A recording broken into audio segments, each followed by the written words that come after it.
vaccines, having earlier this week dismissed all 17 former members of the Advisory Committee for Immunization Practices. Robert F. Kennedy Jr. has named 8 replacements. Some of the names will raise eyebrows. One, Dr. Robert Malone, has been repeatedly accused by fact-checkers of making misleading claims about the safety and effectiveness of COVID vaccines.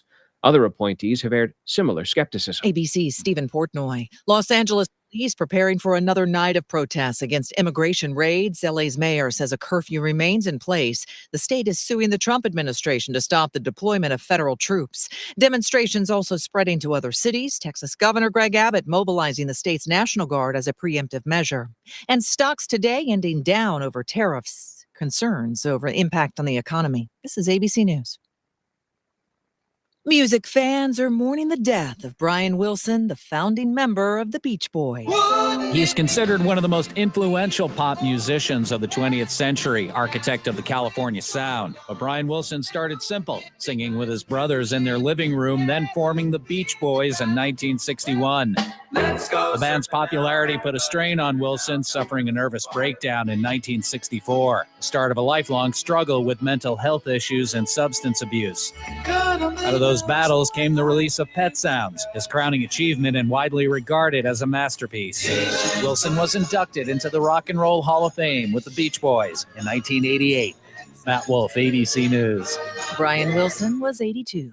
A Costco shopper is suing the company, claiming she suffered severe injuries after a display cabinet with liquor fell and hit her. The woman is seeking $14 million in damages, saying she suffered a traumatic brain injury. Michelle Franzen, ABC News.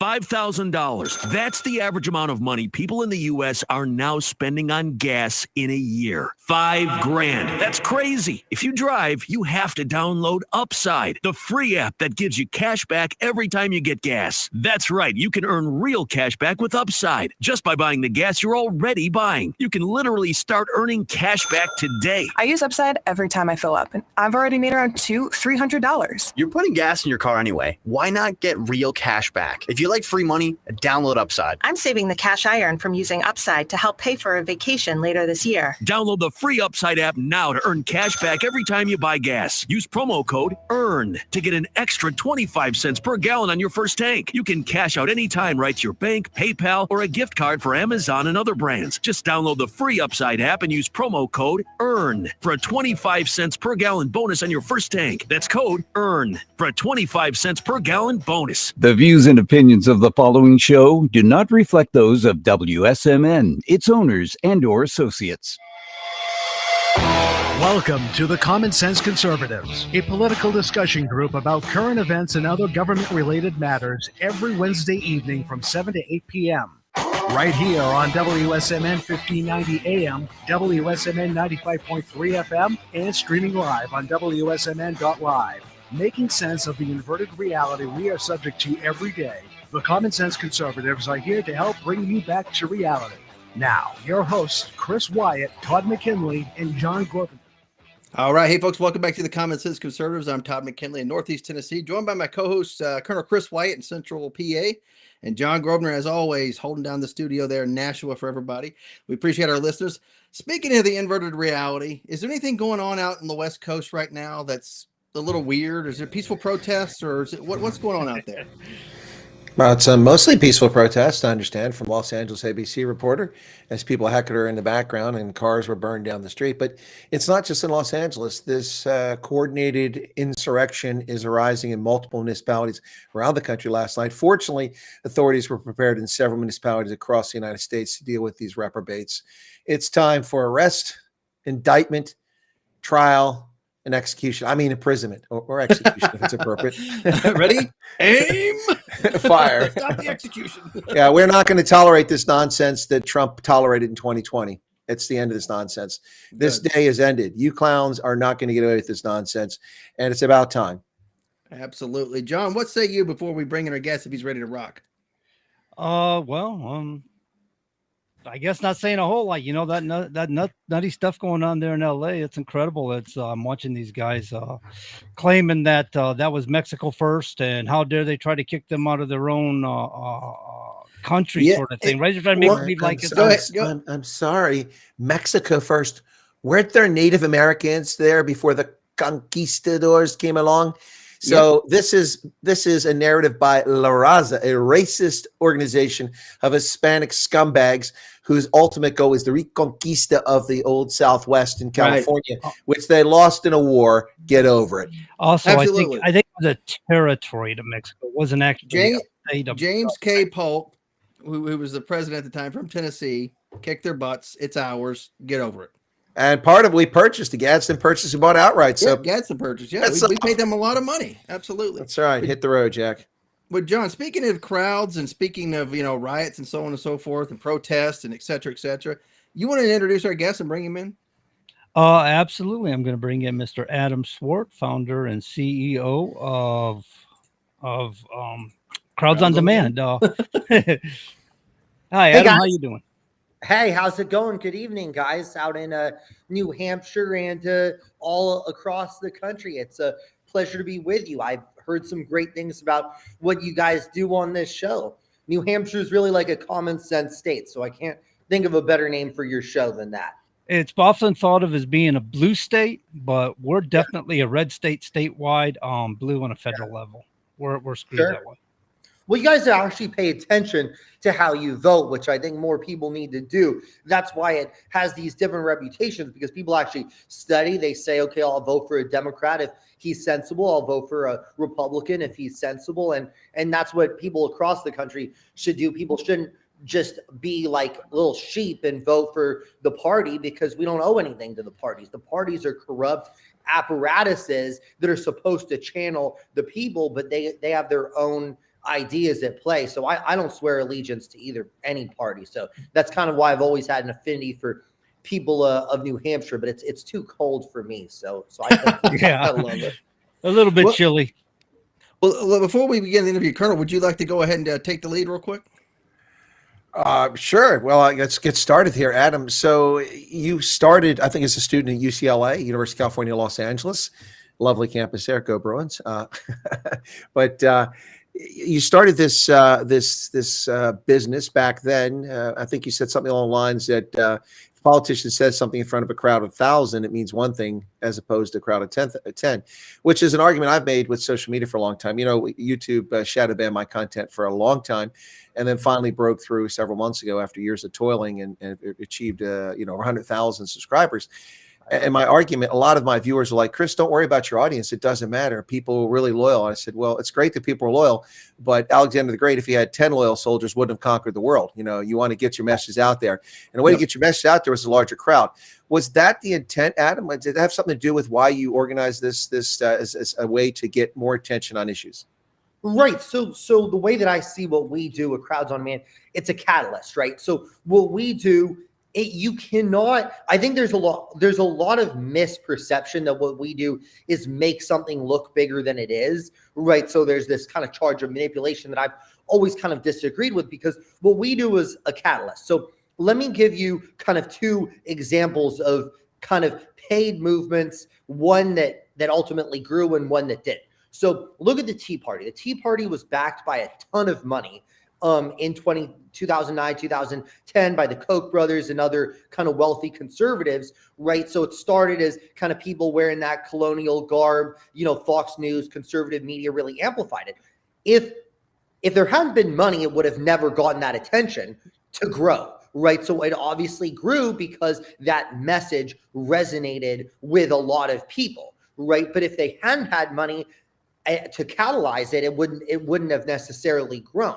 So, but if it hadn't had a good message, then it wouldn't have been kind of magnified the way it did. Conversely, look at Jeb Bush, right? I'm pretty sure, what did he raise? $150, $200 million, something like that in 2016, spent money on basically everything under the sun. What it bought him was name recognition, but it didn't buy him votes because people didn't like him. Everybody knew who he was. They didn't not vote for Jeb because they didn't know who he was. They didn't vote for him because his message didn't resonate. So what we do at Crowds on Demand is we serve as the catalyst. We can get something the attention, the context it deserves. But again, if it's a good cause, it's a cause that resonates, then it's going to grow naturally from there. And if it isn't, then it might fizzle. Well, it's an interesting comment you make there. I'm curious because this is an apropos time to have you on. What with the fake protests and actual insurrection taking place in Los Angeles, these aren't protests. This is an insurrection, and this happened also in 2020. So it's interesting to have you on here to talk about this because my question to you related to that is that, how do you guys organize this? I mean, obviously, do you get the word out? Do you have campaigns? And is it focused on things? Because, these things, what people call demonstrations, and I'm not saying what you guys are doing, but what people say are demonstrations, oftentimes aren't demonstrations. They're masquerade as demonstrations. They're lawlessness. And that's obviously not what you're involved in, or you wouldn't be in business. So how do we make the distinction? Because this, in my recent memory, of course, as a kid, I was born in the 60s and grew up in the 70s and 80s. And I had the memory of all the stuff, the Watts riots and LA and the Democratic Convention in 68. I was only like 3 or 4 years old, but I mean, all that stuff was fresh in memory. And we kind of got away from that nonsense for a while, where not demonstrations, but actual violence taking place. And then we kind of got back to it again with the Rodney King nonsense in LA.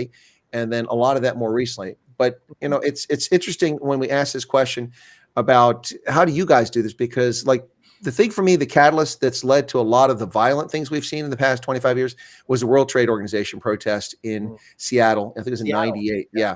And that's where people attacked Starbucks locations and McDonald's and destroyed people's businesses and their lives because they wanted to protest about the World Trade Organization.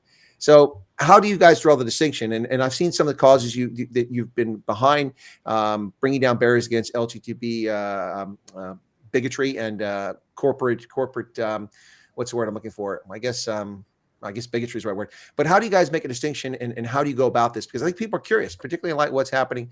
And I don't know, you guys have nothing to do with the LA thing. I'm not trying to tar you with that. I'm just saying, how do we make that distinction? Well, of course, and it's incumbent on us to have standards for two things. Number one, for the kind of cause that we take on, and number two, for the type of people that we deploy on those causes. So what I always say is we want to have people who are passionate about the cause, articulate, but also people who are committed to the idea of peaceful expression. Because here's the thing, that the biggest enemy to peaceful protest is actually violent riots. Now, I don't even give credit the people that you're referring to in Seattle who destroyed the Starbucks, the people in Ferguson who destroyed the whole town, the people who in the summer of 2020. I don't give them any credit for their beliefs because I don't think they actually believe in anything. I mean, the people who are, if you're destroying communities, you're not you're just using the ideology as a sort of as a way to veil the fact that you want to create death and destruction and chaos. And people attach themselves to all kinds of movements, left wing, right wing. So it's actually doing the biggest disservice to the peaceful people. Like, I think there's a good faith argument to be had on ICE and what they're doing. Number one, on like the immigration policy side, and number two, on the method side, right? So number one, should they be deporting these people? And number two, if they are, what kind of due process is being given, right? No one, like, I don't approve of everything that they've been doing. I think everyone deserves due process. Somebody asked me on a show recently, do I support due process for illegal aliens? I said, of course, because that's the only way we know they're illegal aliens is if we have a process, right? So there's a legitimate grievances, but whenever you start breaking things and breaking the law, and by the way, blocking a freeway is a violent form of protest too. So I don't consider that peaceful protest. You're not serving the cause, but my kind of point is the goal isn't to serve the cause. The goal is power and chaos. So that's something that people need to keep in mind, that these people don't really care about the issues. Well, I would think we'd probably all agree 100% on that one. Let me ask a question. It's what you do bringing crowds. Does it also involve corporations? As a shareholder in a number of corporations where my tiny number of shares have zero impact on changing policy. I've been to corporate shareholder meetings on occasion if I've been geographically near the places where they're headquartered. That's what I was going to get at. So we've worked with a lot of activist investors, people trying to kind of change the companies, whether it's for kind of because they don't think the company's being run. So sometimes this is a purely business case where they feel the company isn't being run. It's not ideological. And sometimes it is ideological. It's saying, hey, we want this company to adopt different policies as pertaining to various kind of ideological issues. So on both sides, I mean, generally issues where it's about business tend to be higher budget because there's a lot, more money at stake and than an ideological issue. But we absolutely have protested, many shareholder meetings, and again, in a peaceful, respectful manner. By the way, one other point about peaceful protest, respectful protest is more effective than the reverse, because I was mentioning about New Hampshire, about swing voters, right? I always say, who are you trying to convince, right? So if you're doing a protest, my goal is to convince people who either are on the other side of the issue or don't know anything about the issue to say, hey, maybe let them think about it a little differently. So if you have articulate people, if you have passionate people, you have respectful people, you're going to have people stop and say, let me check this out. Whereas if you block streets and you prevent people from going to work, even the people who agree with you are going to hate you soon enough. So how did you get started in this? I mean, you're on campus, you're in college. I mean, I was doing a number of things in college, but it certainly wasn't involved with protests. Things were a little bit different when I went to school, when I went back to school. Was there something on campus? Was a catalyst or something in life or an issue? They're like, wait a second, something's not right. I got to get involved in here. And how did you germinate this idea of crowds on demand? So I'm not, I worked on a lot of political campaigns, mostly on the Democratic side. I consider myself an independent now because the Democratic Party has just sort of drifted too far. It's gone. There's no Democratic Party. There's about 3 people left on the party. I never say never because anything can be rehabilitated. And I in no way affiliate myself with the Republican Party either, though we serve clients, liberals and conservatives, but we don't work for Republicans and Democrats. Liberals and conservatives, yes, because there's legitimate views on both sides. There you go. It's very fair. But the way I was starting working with these campaigns, and a lot of these guys you mentioned, Colonel, the 60s, right? And the 60s, right? A lot of the guys running the campaign were out of that era. They were kind of ex-hippies in an era where you could draw 10, 20,000 college students very, very easily. So they would be like, Adam, I was in charge of a lot of the Southern California side of things. And they were like, Adam, get 10,000 students out to our rally. And I was like, guys, this is going to be really hard. Like this, you don't realize this is like 2010, 11. Like you can't do that anymore. And they did it with flyers, basically. I think that's what they did. I mean, they, in the promise of free pot, maybe. I mean, yeah. I think Adam, I think the guys in the 60s had an advantage. They weren't competing with smartphones and PlayStations. Right. That's true. Right. There was nothing going on. It was all outside.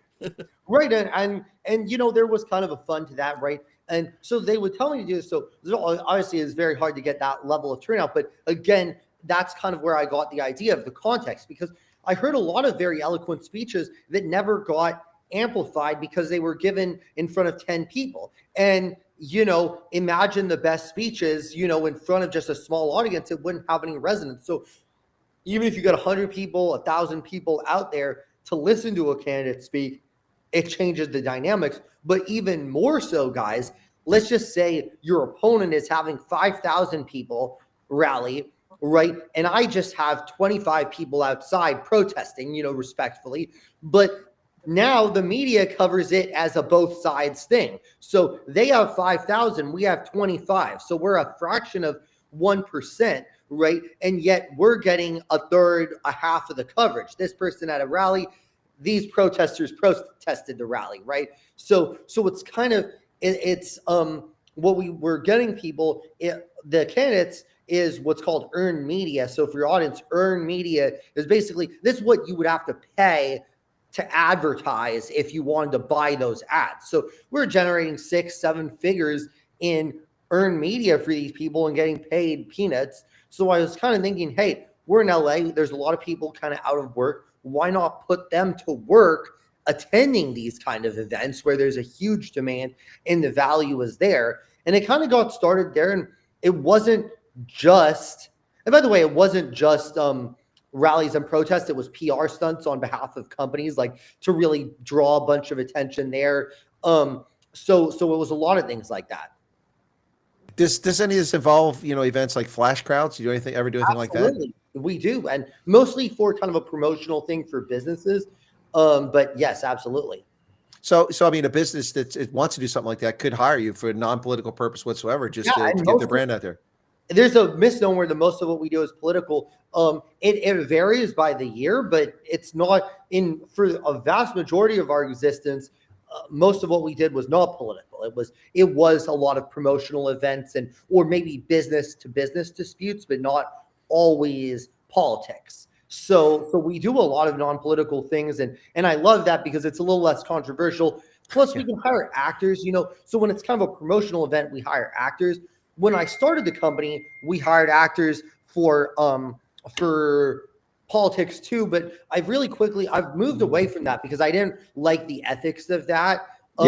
Because I think the ethics of that didn't sit right in my book. We got bad publicity on it about that, and it was justified because now we've pivoted to saying, hey, we're providing people who already agree with the cause to support the cause, rather than people who might be agnostic or disagree with the cause.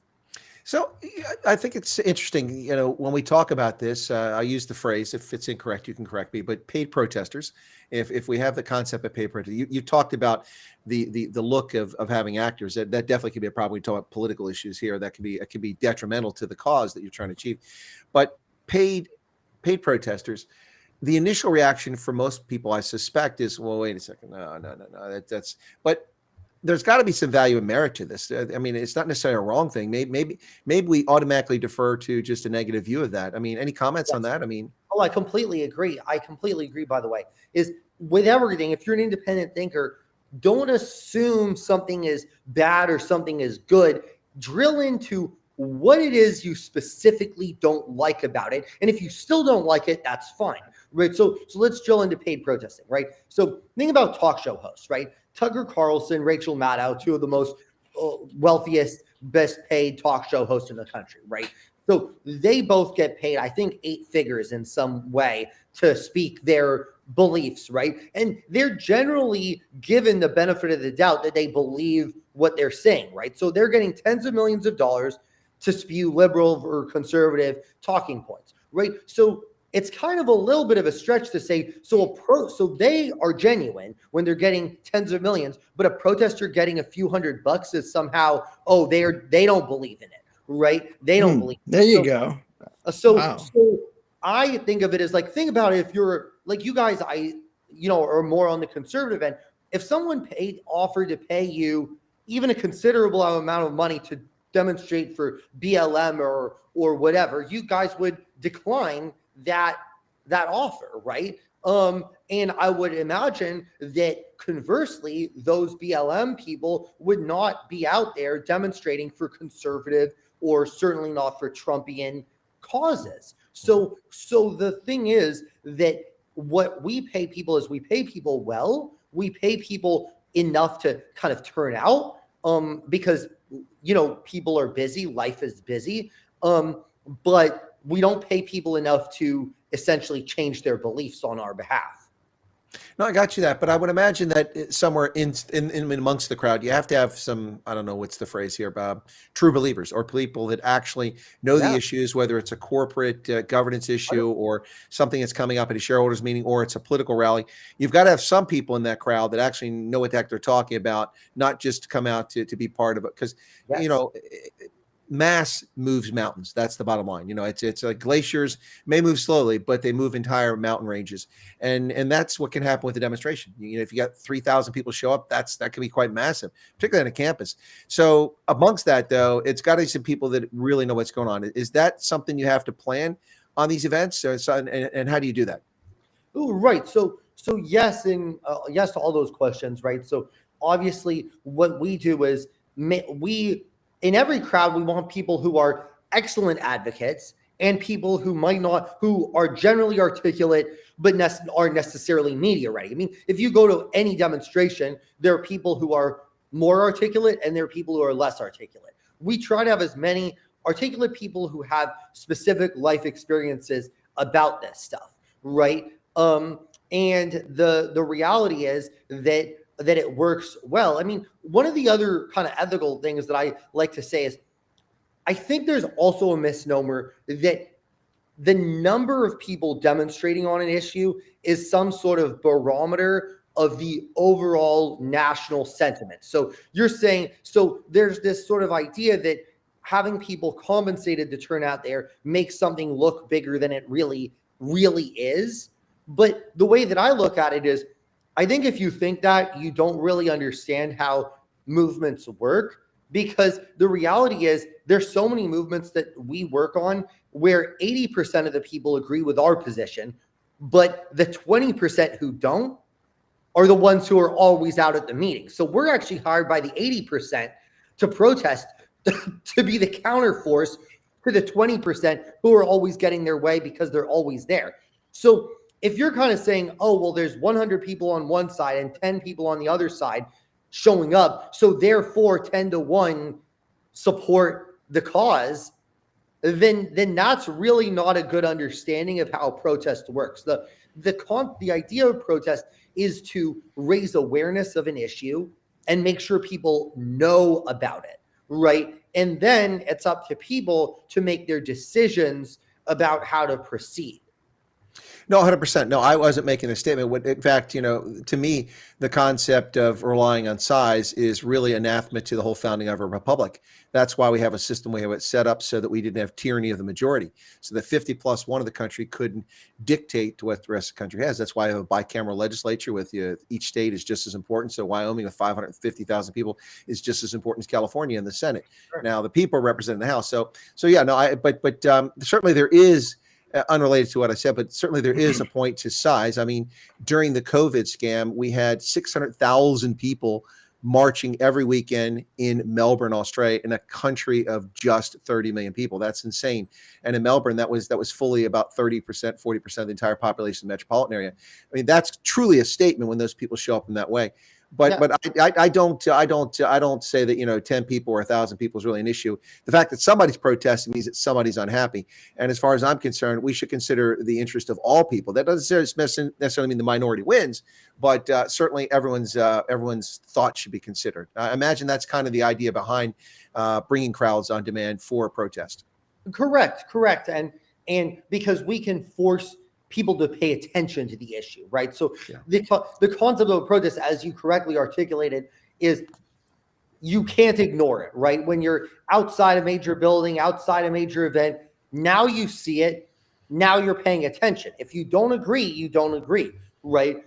So that's kind of the issue. I mean, it's interesting. So I'm reading some of the comments, so I actually want to respond to one of them, if that's okay. Sure, go ahead. I definitely don't agree with paying people to protest, so anyone who needs money will join regardless of the cause. Well, let me just give you an example. I mean, New Hampshire, very patriotic place. Think about the founding of our country, right? In Royal Britain, in Royal United Kingdom, under King George, members of parliament were not paid for being members of parliament. So who do you think consisted of the parliament? Right? It was wealthy landowners who could essentially afford to serve in parliament at with no compensation. So we have a compensated legislature, right? And we don't love that we pay them, and because they're annoying. We're not happy to pay them, but at the end of the day, and then they don't always deserve it. But at the end of the day, if we didn't pay them, then truly only the wealthy could be in the Congress, right? So think of protesting as the same concept as. And if you're on the right, you should really understand this, because many people on the left are more likely to have flexible work situations such as tech work, gig work, where you can go out to protest, right? They're less likely to have 9-to-5 jobs that mandate that they be in the office. They're probably less likely to have families that, childcare, all that. So the barrier to attending a protest for someone on the left is actually, generally speaking, less than the barrier for someone on the right. So it doesn't mean that a conservative doesn't care about the issue, but it's like, are you going to pay for childcare for your kid, take off a day of compensated work to attend a protest, right? So it's not fair to demand that person make this huge sacrifice when a hippie with a trust fund can attend a protest for, that's just what they do. That's what they do all day. Right. So I guess my point is, I actually think that's not fair. So I guess that's my response to that one commenter. Nice. Is that it's not fair to hourly workers or people who might not have the flexibility or resources that you might have or wish that people had. That's a good point you make there, Adam. In fact, it is true. And, a lot of times, especially a lot of the audience that are chatting here are my viewers from South Africa who follow my program. And I'm a in South Swart. We have a lot of Swarts in South Africa. Oh, indeed, quite a few. But yeah, so a lot of them, there's a lot of people who are mobilized because they don't have jobs. Unemployment's so high, they're offered a KFC meal and a T-shirt and a ride, and off they go. And unfortunately, so that's a negative connotation with a lot of folks. Also, South Africa's history demonstrations have a negative perception for many people, not for everyone, but many people. But you talk, not you talk to me. Your company also does advocacy. I'm curious about that. So how does that work? Let's say, is it like take up a cause? Like for instance, if somebody's in favor of fracking in Pennsylvania or opposed to it, is that something you take up advocacy for? And how does the company provide for that? Absolutely, we would, and we would evaluate that. Obviously, we would never work the different sides of the same issue. But for example, insert one issue, we might work more on the environmentalist side, so maybe opposing the fracking. In other cases, we might work kind of in favor of it. And part of that is going to determine on who contacts us, and part of it's going to determine on the relative strength of people's arguments. Now, one thing I like to stress is we keep all client or potential client information confidential. So if we decide to end up taking up the opposition, we're not going to go reveal everything that you tell us, right? It's not professional. So we kind of adhere to a lot of the same rules a lawyer might adhere to, even if we don't have to do that. So yeah, we would take those type of things we do all the time. We'd gather people, we'd kind of try to make the most cohesive arguments possible on the subject. I mean, that's a great example where on the one hand you have environmental damage, and on the other hand you have jobs and economic development, and lots of good arguments on both sides. Like another example is like labor disputes. We work a lot on the side of labor, but a lot on the side of management, probably more management than labor, because labor has the capacity to sort of force their own people to go out there and punish them if they don't. So we tend to work more for management for that reason. So do you have in-house a lot of this human capital, or do you have to reach out and subcontract or bring people on board? Like for instance, say we threw fracking out there, or another one might be issue of saving the Chesapeake Bay because of pollution, and retaining ponds. Do you have to reach out and get people who have environmental background, or people who have legal background, or people that might know a specific issue at times, or are you able to build that in-house? Because that would take an awful lot of capability. We build it in-house but oftentimes we will do proactive outreach. So if it's something very, very specific where we want, now not every person who attends our environmental protests have to be environmental experts who have scientific knowledge. They might just be people who are passionate about the environment. Whereas if we start an advocacy group on the subject, obviously we'd want someone who has environmental and hopefully legal experience on the subject. Well, that's where I was going, particularly with the advocacy. So like, for instance, if a client hires you because they want to, I'm just throwing this one out there, but just, let's say Starlink is not licensed in America and they want a satellite-based system, and they want someone to be an advocate for satellite-based internet communications to reach rural areas because WiMAX didn't play out so well. So in that case, you'd have to have someone that knew something about telecommunications, satellite communications, Absolutely. The FCC.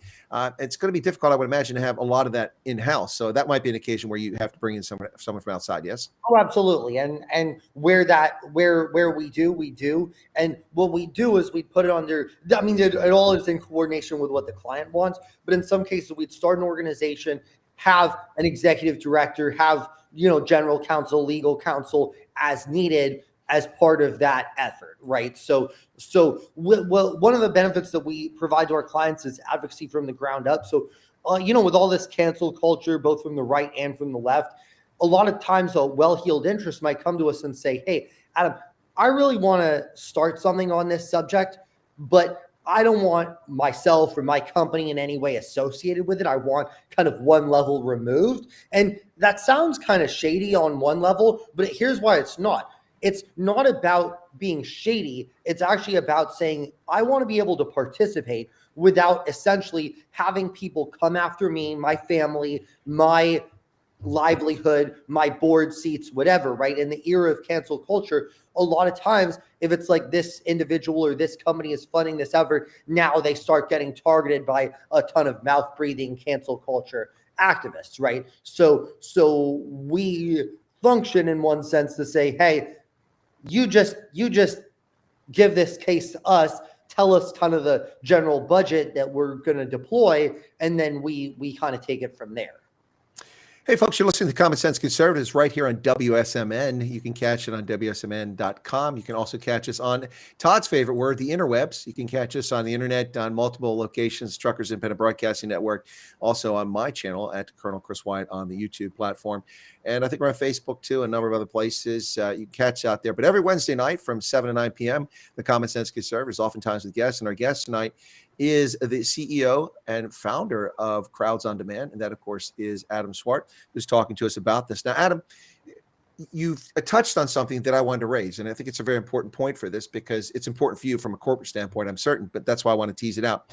So, in the military, we have inspector generals who are responsible for things, and many corporations and universities in particular have things like ombudsmen to ensure that someone can go somewhere if there's a complaint and ensure that there's ethical conduct. Now, I agree with you. What you just said, there's not anything inherently wrong with a degree of separation if a corporation wants to achieve something for a number of reasons that are legitimate. But how do you ensure, or do you have a mechanism in place at Crowds on Demand about ethical conduct and about, do you have an ombudsman or something like that? Or do you keep an in-house attorney, or how do you guys handle that? Because I'm sure even if you've never done anything wrong, you've probably been accused of misdoing at one point or another. Absolutely. And we do have kind of counsel that we will look to in regards to kind of issues around First Amendment, right? And of course, we're accused of a ton of crazy crap, as you can imagine. And I mean, a baseless accusation obviously doesn't concern me, but the idea of, hey, well, generally, number one, we want to follow the law, and number two, we want to conduct ourselves ethically, because I think there's so much misinformation about what we do. And that's part of why I go on shows like this, or I've started to recently, is to sort of say, hey, let's correct some of the misnomers, both that we engage in any illegal activity, but also kind of on the ethical side of things, so that at least people can understand my point of view and to kind of better drill into this stuff. So yeah, I mean, we have a lot of safeguards. I mean, I look at a lot of these campaigns on kind of a risk basis and say, look, for example, we kind of declined to get involved in this LA thing. I mean, just FYI, obviously we're the biggest protest company in the country. So with any kind of major social movement, we're probably getting contacted by well-heeled folks on, one side or the other, or maybe both sides of the subject, just because of the nature of the business. So we field a lot of requests, and this one is kind of interesting. Obviously, there's certain requests that we can't do just because the budget doesn't match the ambition, right? Like if you're trying to get a bill passed in Congress and you're kind of saying, hey, I have a budget of $50,000, it's very unlikely you're going to be able to kind of achieve your objective within the budget that you have, right? So you're better off making kind of a less lofty goal. But in this kind of case, it's not really a budget issue. It's more an issue of, if you put peaceful protesters, let's just say I want to have the ICE protests, right?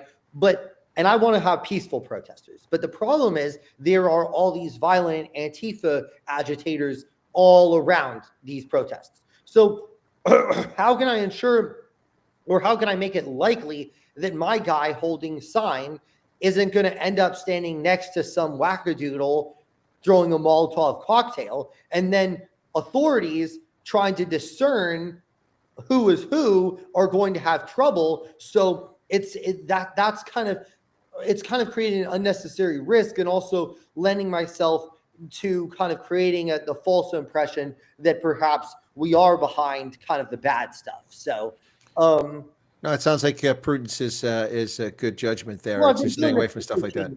Well, the thing is, I've been doing this 13 years, right? Yeah. So number one, we have kind of checklist procedures, but we also just have we also just have my gut instinct on these things, and there's certain things where I'm like, this is gonna go south. I'd rather pass on it. And that's the reality. Well, the reason I asked that question is, and I think it's a fair question, and you've kind of addressed it, but I want to go a little bit further before I turn over to Todd, is that in South Africa a number of years ago, during the time since you started doing this, a British firm called Bell Pottinger was hired, a public relations firm, and they created a false narrative about white monopoly capital in South Africa, which did grievous harm to social structure and to business and to a lot of South Africans, and has really created a lot of mess with racial animosity in South Africa about this white monopoly capital. So there are times when there are actors like the people who hired Bell Pottinger who have evil intent, and that's why I asked the question about an ombudsman or how you go about this. I mean, are these sometimes are they CEO decisions? Are they board decisions? No, we're not getting involved with the LA stuff. We're not doing that. We're not going to do this. We're not going to do that. I mean, is there a process to protect you? Because obviously, you have a company. I don't know if you have shareholders, if it's publicly traded or not, but clearly you want the company to continue being a going venture and hire people and make money and do things that make a difference. So do you have something other than just a good sense of, well, this smells bad, to protect you? Because Bell Pottinger was evil. They did it intentionally, and they've suffered sanctions, criminal sanctions for their actions. Right. And that's the thing, is we risk adjust a lot of things. So number one, there's the ethical consideration, and number two, there's a legal consideration. So we try to run things that feel a little bit more tenuous. So like, okay, fracking, anti-fracking, that's a fairly innocuous issue, right? Whereas you're talking about South Africa, these are issues where you're essentially, I'm not super familiar with the issue, but you're basically saying that they were essentially running kind of race hate ads, kind of campaign to kind of say, hey, the white South Africans are stealing all the land and making things really bad for the black people, to kind of maybe encourage like hatred of white South Africans. It's generally speaking, it's sort of along those lines. There's also a distractionary measure to distract from wholesale theft going on from the state fiscus by politicians who are the ones who pay for this. Yeah. I mean, South Africa is a total mess. I mean, the fact that black voters. Yes, it is. Yes, it is. Black voters are voting for the Democratic Alliance, which is historically like the white party, correct? The white run party. And my understanding is a ton of black folks in South Africa are saying, I'm done with the ANC. I'm voting for the Democratic Alliance because the ANC is kind of corrupt race haters, right? I mean, and the Democratic Alliance isn't a right-wing party, right? It's a no. It's a left-wing party. Yeah, it's not far left, but it's left to center. But now, if we're not knowing about South Africa, that's not a bad take initially. Right. So let me turn over to Todd before we run out of time with you this hour, and let me thank you, Adam, for your answers to my questions. I think they were fair questions, and you answered them fairly. Yep, absolutely. Yeah, absolutely. We appreciate it. Now I know you can't say what companies or names that you've turned down, if you will, but maybe give us some ideas, if you will, of some things that people maybe wanted you to do that were very heinous, if you will, maybe Nazi imagery or something like that. Can you talk about that? Well, pretty much every crazy thing we've probably been approached about it at one point or another. Yeah. So I remember, I think we even got approached by a Jewish Nazi, which is kind of weird. I mean, there's every combination of person out there, Todd. So yeah, I mean, we've been approached by Nazis, as you can imagine. Obviously, we wouldn't take that. We've been approached by race haters. We've been approached by people who I think are agents of foreign governments. Yeah. In terms of one of the ones I'll talk about that I'm really proud of is one called Delete Facebook. Have you heard of hashtag Delete Facebook? So in after a lot of this stuff came to light about how Facebook was kind of not stealing people, but misusing people's data and kind of instigating hatred. I mean, people say, I turn people against each other. I don't. Facebook really does, because they have the algorithms that get everybody to be so hateful and antagonistic, right? So we ran this campaign called Delete Facebook, right? And we had all these demonstrators around Zuckerberg. Every appearance that Zuckerberg would make in public, right, we would have people around this. And it kind of went viral on X. It was called Twitter at the time. Hashtag Delete Facebook. So much that I almost like to take credit for the fact that they renamed the company. They don't even call themselves Facebook anymore. Right. They call themselves Meta. because essentially the Facebook name was so trash that they don't even like using the term Facebook anymore because Facebook is associated with hate and all of that, which I think is very fair. So I kind of take credit for like a little, at least like some degree of credit for kind of helping change the narrative and make sure people know Facebook equals hatred, and actually it helped push those guys in a good direction because they're not perfect, very far from it, but they've really tried to minimize political content and be a little bit more. I mean, they do a lot of other crap that I disagree with, but they've really tried to make it their platform less political. So that's good. Absolutely. And what are some warnings, if you could give to the right, if you will, about, say that protests, if you will, legitimate or illegitimate or bought and paid for or crowds on demand, etc. What kind of warning could you give them or advice? Well, one of the things I tell my conservative friends, and I have friends on both sides, is don't do what you feel that the left did to you. The Biden administration did a lot to suppress free speech in this country, whether it was investigating parents for speaking out at school board meetings or, encouraging banks to debank, conservative organizations saying that they're hate groups, right? That is wrong, but don't do anything to them and don't give Trump or the people in power any power you wouldn't want Alexandria Ocasio-Cortez having over you in 4 years. So that's the thing. Power is rarely returned from the government to the people. It is only given. So if you create, for example, on these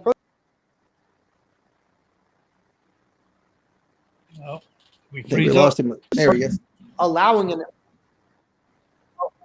start creating this precedent where the president can deploy active duty Marines on American cities, I think that's very dangerous. And I don't want to do that when I think National Guard, federal law enforcement is more than capable of it. So my thing is I want to make sure that conservatives know there needs to be respect for due process, and what I would do is try to enshrine free speech protections. Like Trump said, he wanted to be the most free speech president in history. And I don't really think he has been, but I think he could be. And I would encourage them to do that because it's going to be good for conservatives. Because believe me, the left is going to be better at censoring you than you will ever be at censoring them. Right. Adam, I got to say, you've been very fair here this entire interview. I really like a lot of stuff you're talking about, even though I know we're on a different side of the aisle on some of the issues, but a lot of stuff you're talking about, especially in free speech, I really do appreciate what you're talking about there. And I want to turn it over to John real quick if I could. Echoing Todd's sentiment there, it's nice to hear that even though we may not agree on issues and agendas, we can at least agree about the suppression of the Biden administration and such. It's good to hear people on the left are coming up to that, because we've been attacked by it so hard through the years.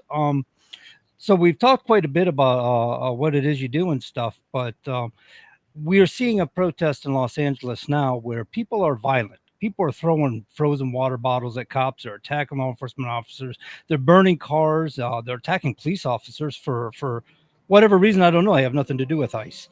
So you made it quite clear your organization doesn't engage in that, nor will you do business with people that do. But do you know who does this? Are you aware of anybody that hires these people? Obviously, they're being sent in because they're dressing for it. Well, yeah, I mean, there's money behind this for sure. And here's a few ways there's money behind it. Number one, the fact that there's tactical gear being handed out. I mean, you guys know I've never bought tactical gear before, but I know people who are into that stuff, and it's not cheap. So someone's buying it, and they're buying it in large quantities, right? So that's pretty expensive. Number two, I do feel that there are some informants within ICE. I don't have evidence of it, but they seem to know exactly where these raids are going to take place before they come. So there's some way that they know. So if it's not an informant, I'm just really curious. I want to know the answer to that, right? And number three, these people are able to gather a ton of people on short notice, even at like wee hours of the morning or late hours at night. Right, that is a rapid reaction force. This sounds more like guerrilla warfare than like protest, right? So you're able to gather 200 people in about 15 minutes to go to an address. This requires technological infrastructure and a ton of people on call. Yep. That's another sign that there's something at play here. How are they funding it, right? Well, it's what I call the Russian doll model. So if you know what Russian dolls are, it's like little dolls that fold into bigger dolls. So the thing of it is, some billionaire in the center, that's the little doll, right? And the guy on the street throwing you referred to the ice in the water bottle, or worse, the Molotov cocktail or whatever, right? That's the biggest doll, right? And in between, there's a foundation here. There's a advocacy group there. There might be a corporation that they create here and there, right? And there's nothing wrong with anonymous free speech, but there is something wrong with anonymous funding of violence. But it gives two incentives, right? The guy, the Antifa activist, doesn't want to think that they're doing the behest of a billionaire. The billionaire may be doing it for ideological reasons, but they may have profit reasons, right? Number two is the fact that the billionaire, there's never ever going to be evidence that a certain billionaire was behind it. You know why? Because they keep their hands clean. It's kind of like there's never going to be something, because these guys didn't become billionaires by being stupid. So they hire a third party person to do their dirty work for them. That's absolutely right. So that's how it works. Now, one thing that I think you should be aware of that I think is going to happen is, the other thing is, it's not legal to pay someone to throw a Molotov cocktail, but it is legal to cover that person's legal expenses and other expenses pending the trial. So there's this gentleman, I shouldn't call him a gentleman, named Carmelo Anthony, not the basketball player Carmelo Anthony, but this other guy. He's like a kid named Carmelo Anthony, who I guess is accused of killing. He's like a black teenager who's accused of killing a white teenager in Texas. If I got the details wrong, I apologize. But basically, a ton of money was raised for this kid, Carmelo Anthony, and they've actually moved his family to like a mansion because so much money has been raised. So I'm like, I'm not saying in this case that happened, but I was thinking when I saw that, they could literally use the same structure to pay violent agitators, where you do these acts of violence, and then you get your legal fees paid for, but you also get put up at the Bel Air Hotel or something pending your trial. And you could ostensibly say, well, it's necessary for their safety or whatever, right? And that's a totally legal way for wealthy interests to pay for it, and no one would know who's actually paying that bill. So, in your years of experience doing this, I mean, there's a history of foreign countries that are in opposition to a country, and they try to put in plants and agitators and such like that. Yes. Are they foreign, like say Iran, are they funding a lot of these agitators for violence in these schools and stuff? I certainly believe they were funding some of the Palestine matter. I mean, I think that's fairly clear, even though I don't have evidence of it. I mean, again, the evidence is the structure, right? But are they funding this? Possibly. I mean, there are certain countries that really benefit. It's not a tactical objective. It's a strategic objective. The strategic objective is to make American democracy look weak and our system look weak, because what they want is for all these foreign autocrats care about, whether it's Russia, China, Iran, whatever, is remaining in power and continuing to steal money from their citizens, right? So in order to do that, their citizens from time to time say, wait, we want to be more like America, where they have good democracy, where the people are well off, etc. So they want to be able to tell their people, no, America is a shithole. Look at what's going on. So they do have an incentive to fund it. So again, I want to be clear, I don't have evidence of that. So I like to be clear on, like, I don't want to make unfounded allegations, but certainly they have incentives. And believe me, if they want to do it, it would be fairly easy for them to get that money there. So yeah, speculatively speaking, it's very possible and feasible that that's what's going on. Yes. Now we have an event coming up here this weekend, No Kings. Are you involved in that in any way? Is there anything that we should expect? Because this is a nationwide event. It's going to hit a lot of small towns and big cities, and quite possibly there might be violent outbreaks in some of these bigger cities. A lot of people are concerned. Well, John, one of the things to keep in mind is that I think, and Todd, you asked me about kind of advice for conservatives. It's important not to put peaceful protests that you disagree with in the same bucket as violent protests, right? So I think now, my understanding is that this No Kings movement is intended to be nonviolent. So Correct. If there are violent protesters in that, I condemn it strongly. But I don't think that there should be an instant before this even happens lobbying saying, oh, well, this is a violent movement, when it looks like the intention of a vast majority of those participants is to be peaceful, right? So here's a pattern, Adam, is we see these people that hold, like, say, No Kings. They got a lot of events going on this weekend, and these events are 1, 2, 3 hour events. Mm-hmm. And you're never going to see the violence in those 3 hour events. You're going to see it afterward. Right. So what we're seeing here is a pattern of people where the left is saying, well, that was a peaceful protest. Yeah, that 2 to 3 hours was, but what ensued after that is what they accuse of J6 on, you know? Sure, Trump was peaceful, and all of a sudden they say, well, you know, you're right, went nuts on us here in D.C. So that's what we see in a lot of these events. So I'm just wondering maybe if you're hearing anything down the pike, if you have any ideas of things, what people may expect. That's all I was trying to get at. But I understand that you yourself don't engage in that sort of thing. Yeah, I mean, and peaceful protests, and again, when it comes to peaceful protests around our civil liberties, we take on those causes on both sides, because I'm a First Amendment absolutist. I'm a civil libertarian. Even if I don't even agree with 100% with the message, I agree with it. I mean, for example, this Abrego Garcia guy, I mean, he seems like a messed up guy, but he needs to be given his rights, even if he's messed up. So I was glad that they brought him back, and now I'm glad that he's facing charges as he should, right? So you can be very tough, but you can be very tough within the bounds of the law, and that's kind of the reality. So I do think that there will be sporadic acts of violence. I don't want to use the term mostly peaceful, because that's kind of almost a punchline at this point. Right. But I hope it will be, because I think that the message can be good, and I think if the message sticks to our civil liberties and highlighting that concerns that the Trump administration has overstepped in terms of the civil liberties, and I personally happen to believe that the Trump administration has overstepped in terms of civil liberties. I think that they're getting out of control, and they have to return to due process. You can do mass deportations while making sure to give these people their rights. I don't think they're mutually exclusive. So I think it's fine. But I think that it's incumbent upon the peaceful people not just to condemn violence, but to distance themselves from violence.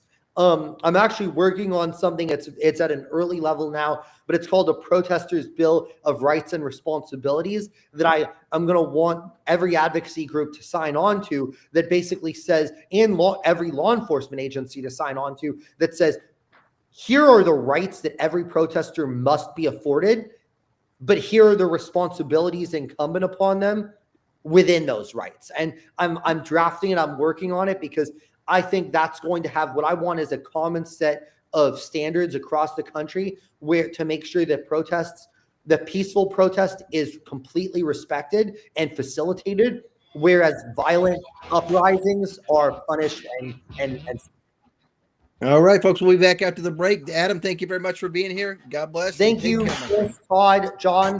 Pleasure. Be right back.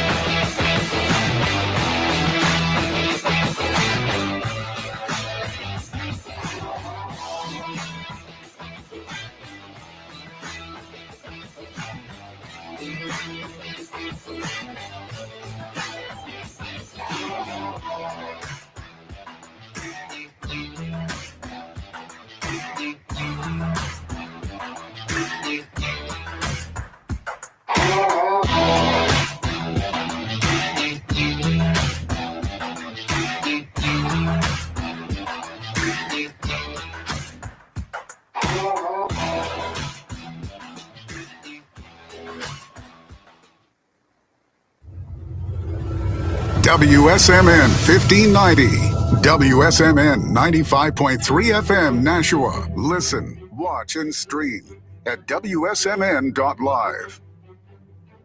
ABC News, I'm Dave Packer. Demonstrators against President Trump's immigration crackdown expected to rally for a sixth evening in Los Angeles.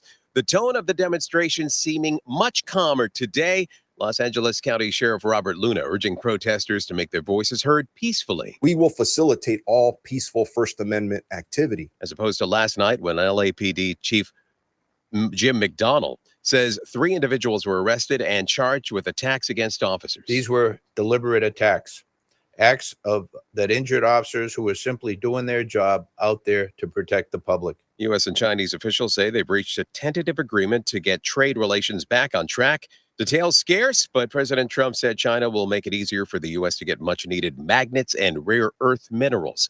In Gaza, the IDF says it recovered 2 bodies of deceased hostages in Khan Yunis, a city in the southern part of the Gaza Strip.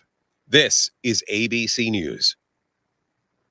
Google has offered another round of buyouts to workers in areas of search, advertising, research, and engineering. It's not clear how many employees are affected. Stocks ended the day slightly lower on Wall Street, even though an inflation report came in as analysts expected. On a month-to-month basis, the prices we pay for nearly everything rose 0.1% between April and May, and 2.4% over the past 12 months. The Bureau of Labor Statistics says the increase was driven largely by the rising price of housing and food. While the latest increase in CPI is small, observers on Wall Street say the bill for U.S. tariffs may come due in the coming months. ABC's Jim Ryan, the Dow was nearly even. Scientists with the World Weather Attribution say human-caused climate change boosted Iceland and Greenland's temperatures by several degrees during a record-setting heat wave in May. They say the Greenland ice sheet melted faster than usual, and parts of Iceland saw temperatures more than 18 degrees above average. Dave Packer, ABC News. When you're hiring, have you ever felt like you're missing out on meeting truly great candidates for your roles? It seems impossible to find them, but they have to be out there somewhere, right? Well, they're not hard to find when you know where to go, and that place is ZipRecruiter. And right now, you can try ZipRecruiter for free at ZipRecruiter.com/free. ZipRecruiter helps 10 million people with their job search every day. And because these people are actively looking for jobs just like yours, it's easy to find the right person right away. In fact, 4 out of 5 employers who post on ZipRecruiter get a quality candidate within the first day. But if you're not using ZipRecruiter, you're missing out. So see what it's like when the impossible is easy. When you go to ZipRecruiter.com/free right now to try ZipRecruiter for free. Once again, that's ZipRecruiter.com/free.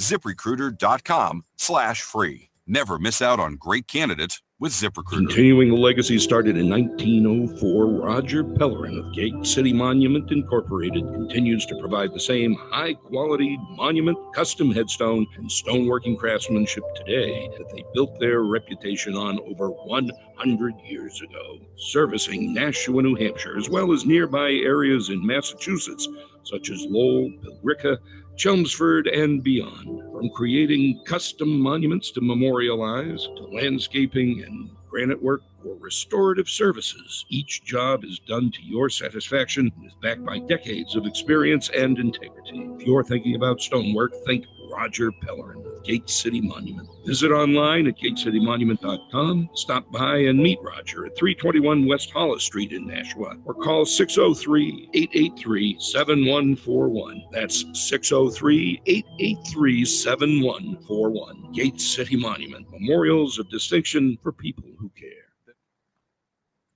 All right, folks, welcome back to the Common Sense Conservatives. If you weren't around in the first hour, we had the founder of Crowds on Demand. Appropriate with all the nice peaceful protests that are happening in LA, to have him on. And I liked a lot of stuff he talked about, and I'd like to have him back on whenever he does that. The protesters' Bill of Rights, if you will. I'd love to see more about that. I think it's probably a decent idea. But Colonel, what do you think about what's going on in LA?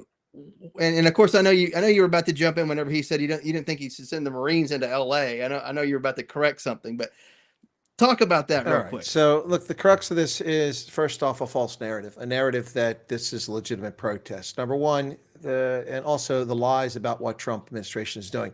Number one, the Trump administration is not deporting immigrants. That's a lie.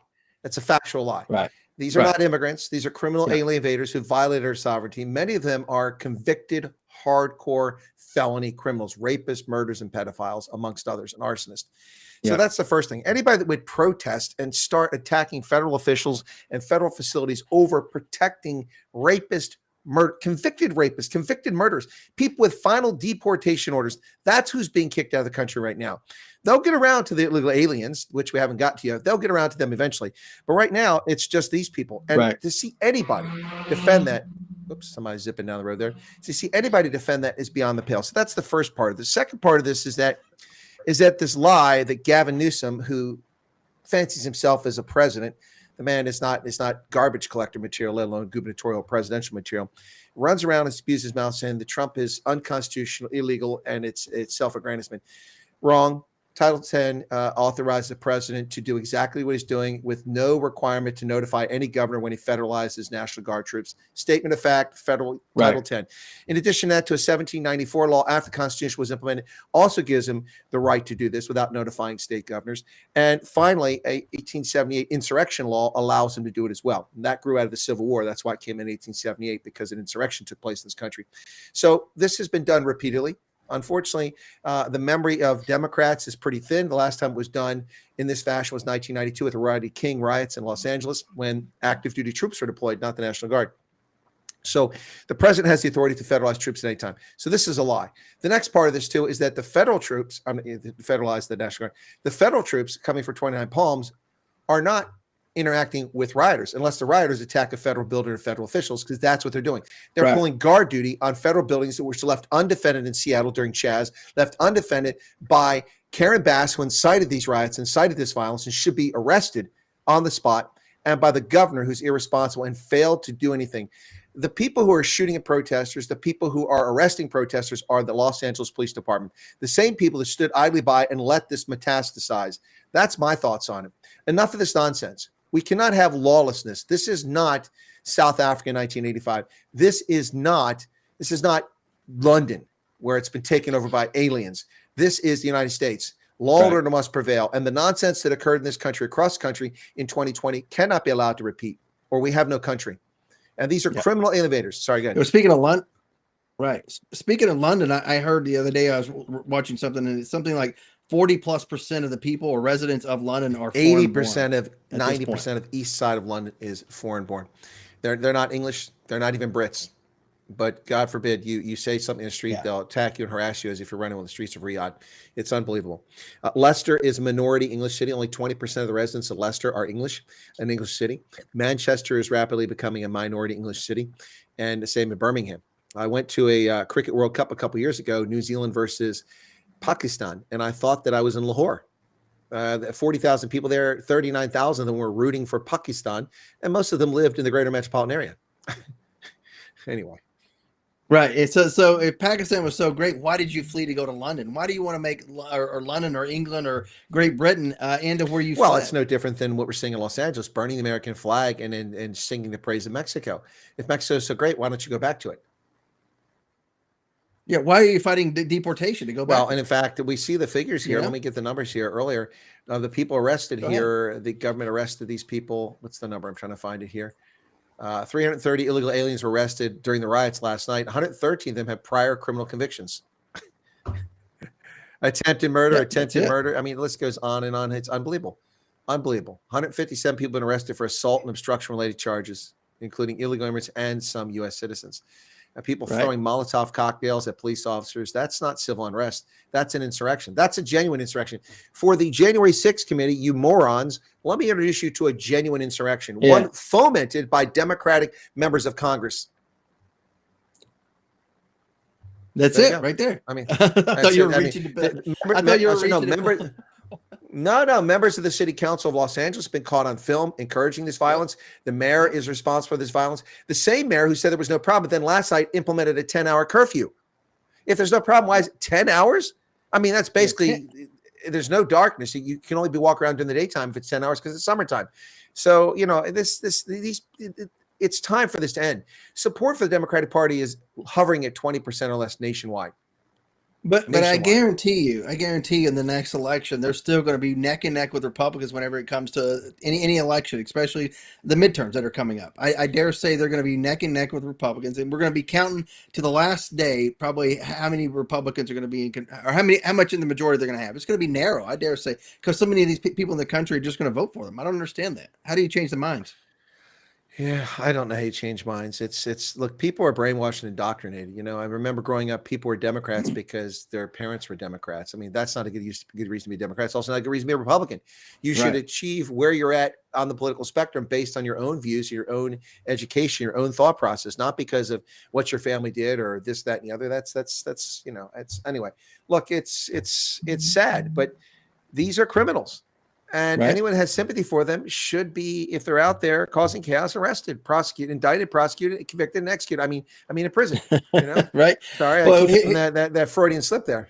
Here's some good news. A federal judge sides with anti-Israel ringleader Mohammed Khalil halts Trump's administrative deportation bid. I mean, or bad news, if you will. But apparently, so this guy gets to stay in this country, basically doing the same things that the gentleman that we just had on the first hour talked about. Here's inciting riots, if you will, fomenting rebellion or whatever the case may be. He gets to stay in the country. Yeah. Look, I saw that. This is ridiculous. This guy is a violent offender.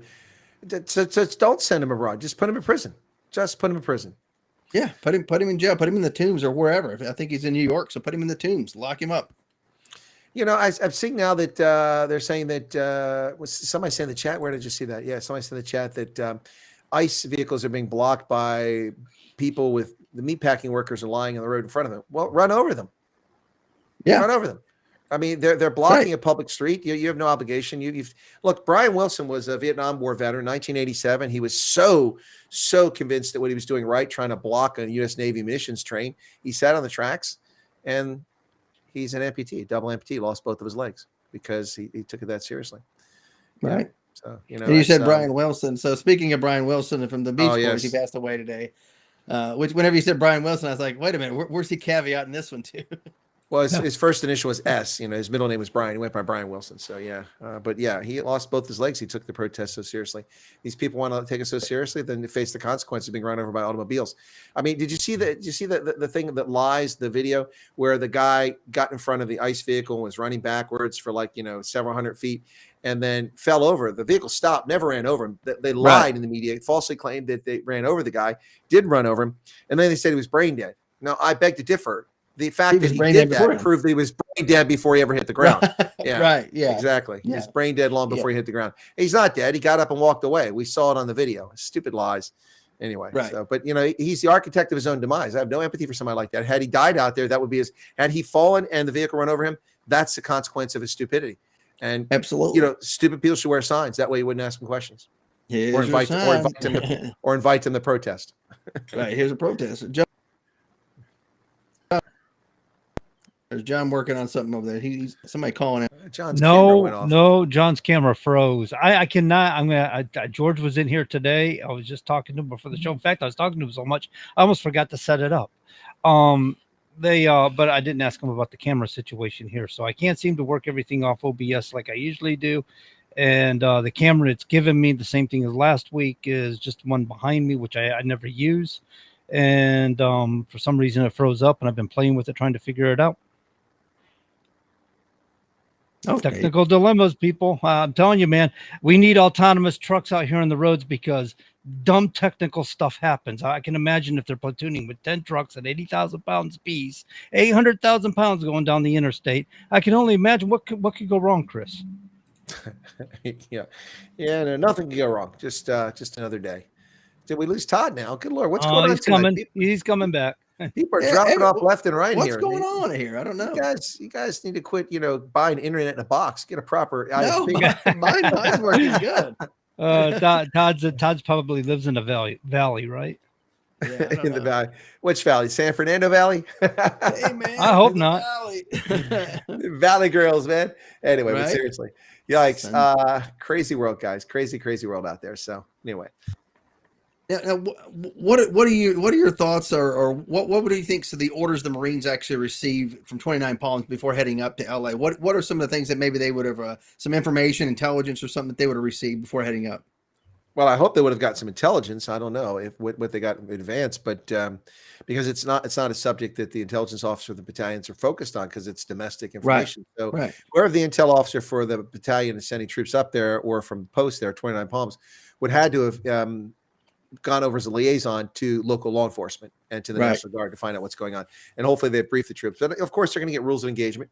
They're going to get rules on the use of deadly force. Obviously, that should be a given about what's going on here. And they're told their mission. The mission is to protect federal property, which was not done in Seattle or in many other places.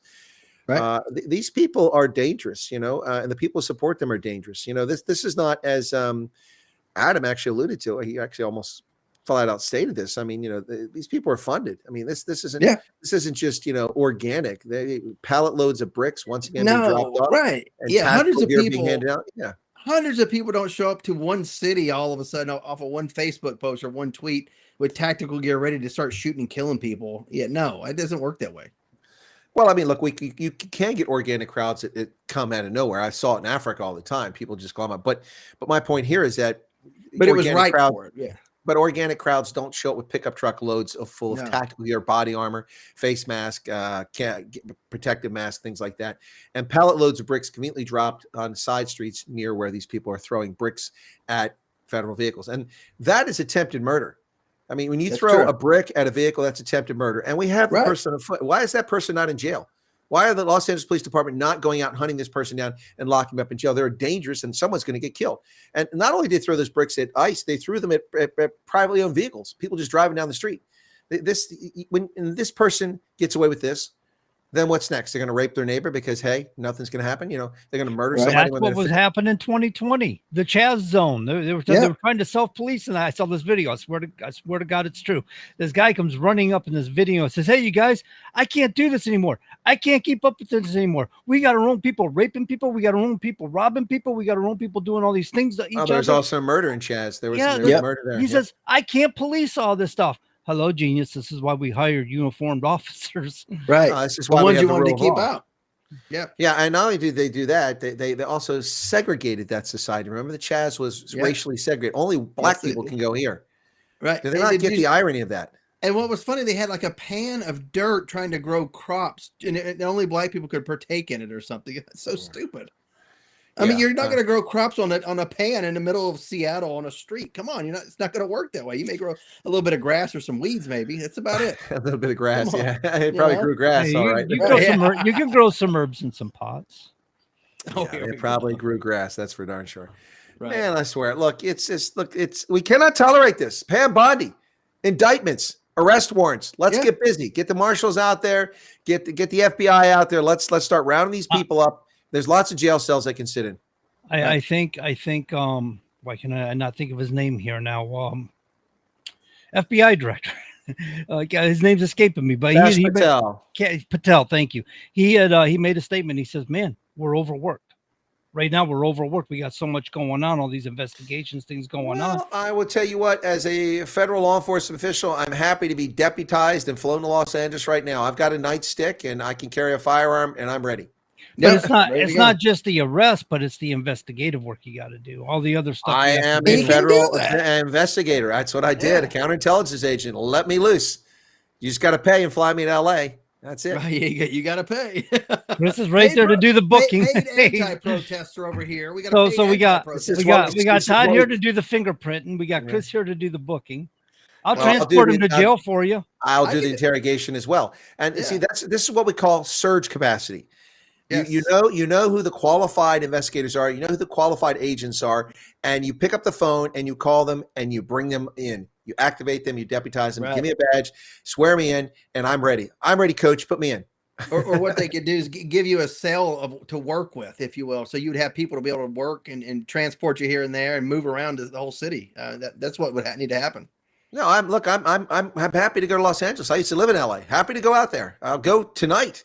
We'll do the red eye, fly out there tonight, You know, if I have to drive to JFK to get in a JetBlue flight to fly to California, I'll do it. I prefer to go from Harrisburg, President Trump or Cash Patel, but pick me up, get my badge, and I'll be out there in a heartbeat. Send a blue and white Gulfstream with the United States of America on the side from Andrews. Pick you right up.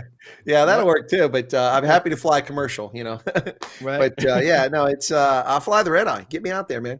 No, put me in, Coach. That's enough of this nonsense. These people are dangerous. They're undermining the safety of the republic and people. I mean, who do they think these police and soldiers and National Guardsmen are, especially the National Guardsmen? These National Guardsmen are probably, some of them actually work at this meatpacking plant a few days ago. Sure. And have been activated now. And they're standing on line and people throwing rocks at them, throwing bricks at them, endangering public safety. You know, no. This country's dealt with enough of this anarchy. It's time to punish these evildoers. It's definitely not protest. I mean, like was said earlier, if you were just protesting, you'd be standing on the street holding signs, doing your little chants and stuff, not by keeping people or impeding people's right to travel, things like that. That's what protesting is. You know, when you start breaking laws and throwing rocks at people, looting, there's a lot of looting going on in LA that they're not necessarily talking about. All these things are not protesting anymore. These are crimes. Yeah, when you also have the people who take advantage of protests that come in and do the looting or do other things that maybe weren't even part of the protest to start with. So now they have carte blanche to commit crime at the same time. So now you also have other crimes that are happening. You probably have domestic violence, probably have rapes, murders that are going on that the police can't respond to because they have to focus not on this nonsense. Did they get rid of that law in California? If it's under $1,000, you don't prosecute? No, it's still a law. Yeah. And you saw Gavin Newsom's wife was in a nice Beverly Hills swanky area shopping today. No, I didn't see that. Had her full California Highway Patrol detail with her. Everything. I was gonna say she had a detail. Oh, let them eat cake. Right. I'm going into Prada. Marie Antoinette in the 21st Actually, century. I'm wearing Prada shoes to say that. Yeah, but was Marie Antoinette? Was that a misunderstanding on that quote? Yes, it was, but it's attributed to her, so she's stuck with it. But, you know, she really can't reply because she was beheaded. Yeah, her windpipe was cut off. She's done. Sad part for her, she was actually Austrian, not even French. Right. So GOP lawmakers are looking to flip the script on Gavin Newsom and Bass by defining anti-ICE rights with one word. And here's quote: when people are directly assaulting property and law enforcement, that's the very definition of insurrection, of course, according to Representative Issa. He tells Fox News.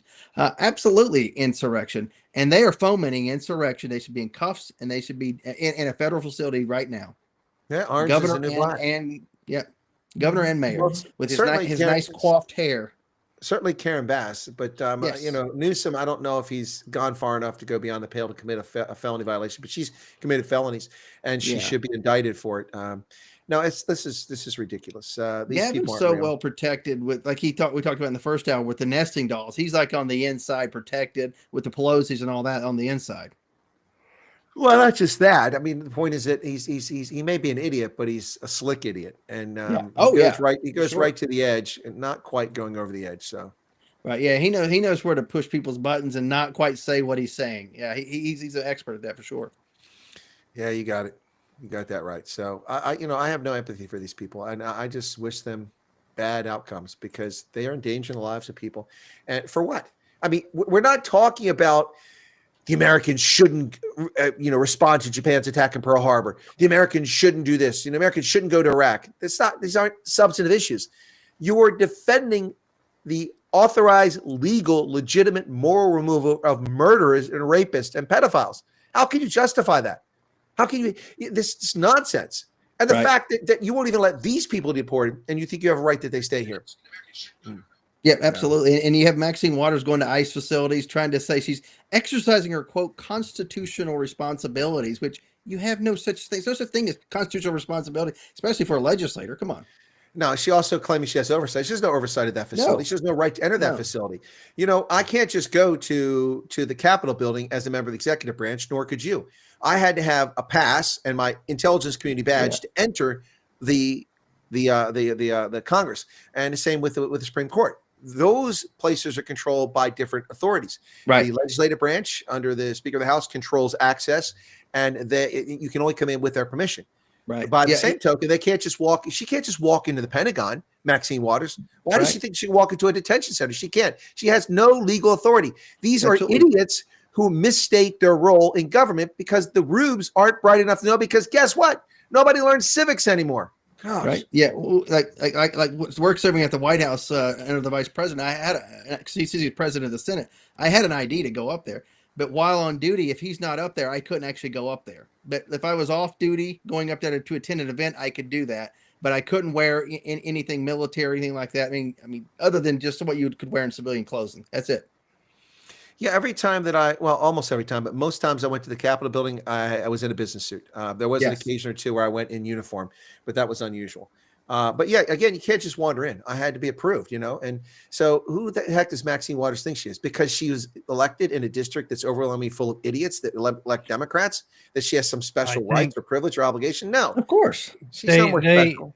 They knew they were nobody special. They knew they were getting let in there, and that's exactly right. They had the media there.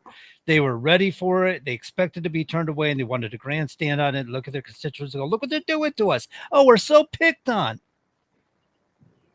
Yep, absolutely. And she was rightfully had that door slammed in her face by that officer or security officer, for sure.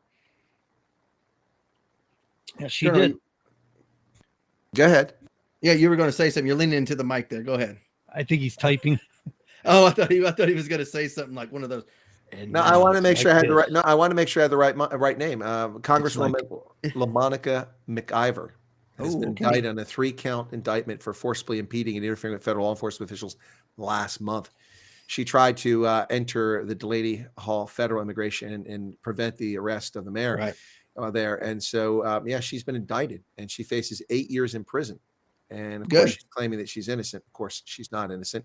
And that, to me, is the first sign that this administration is taking things seriously. They're actually going to do something about these reprobates who've been undermining public security. These members of Congress think they can act with impunity. You are subject to the same laws we are. You are not special. And if you think you are, wait till you get thrown out of office. And we can show you plenty of former congressmen like Jim Traficant who found themselves in prison. Yep. Yeah, your oversight doesn't allow you to put your hands on federal law enforcement officials or anybody for that matter, even your own staff, for crying out loud. It's called assault, and it's a felony, and you should go to jail or prison. Wait a minute. You mean they're not above the law? Nope. Well, we make the law. Constitutional responsibilities. I'm Maxine Waters. I'll slap the face out of your head. I saw this movie. I am the law. Judge Dredd over here. I love that episode or that part of the movie where Rob Schneider's there and they're on the prison ship and he's like, he looks familiar, and then he kind of puts his hand up over his eyes and he goes, Dredd? Yeah, because he never saw his face. All he saw was below the visor. He's like, Dredd? Well, there's a series out called, I believe it's called Dredd, right? And the guy playing it kind of looks like Sly down here. And he said he'll only do the role if he can just keep the helmet on the whole time. And they agreed to it because he looks like Sly, like right here. So wow, worked out. I thought that was a pretty good movie. I was, anyway, absolutely. Maximilian Show was in it. What's that? You were talking about one of the Beach Boys died here. Brian Wilson. Brian Wilson. Yeah, it was Sly Stone just recently passed away too. What? Stallone? Sly Stone, the singer. Oh, the singer. Okay. Sly and the Family Family when he said Stone, Sly, because some people call him Sylvester Stone Sly. Sly and the then you Family had Stone. Sly. And the Family Yeah, Stone. yeah. Yeah, Family Stone. Okay. I was like, wait a second. Sylvester Stone. I was trying to think of it earlier, and once he said Sly, it clicked. Oh, Tina Turner died now. It's just what? It's just, I missed that one years ago.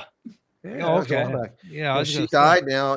So I mean, a lot of iconic names are going. It's crazy. I mean, I don't know if you're a General Hospital fan, but now the triangle of Leslie and Monica and Rick Weber all have passed away now. The last one passed away just today. I cannot say anything about General Hospital. I know the name. And he's hanging out at his grandma's house or something. No, I started watching General Hospital in 1978. I haven't watched it probably in 20 years, but I still kind of keep up on a little bit. I once mistakenly watched an episode of Falcon Crest when I was maybe 12. I love that. And when the hour was over, I looked at my grandmother and go, "Oh, there's no conclusion." She goes, "Oh, there's never a conclusion. It's a soap opera." I'm like, "Well, that's never a dumb." conclusion. And I never watched another. I'm like, "I'm not watching this crap." You wanted to wrap up and be done. Yeah, I was waiting for it to be done. I'm not going to sit there every week and watch this nonsense. Soap operas have storylines that have been going on for 40 or 50 years. Some of them, some of the old school. But Falcon Crest, man, Chase Gioberti. I'll never forget the lead character from that show. Was Falcon Crest?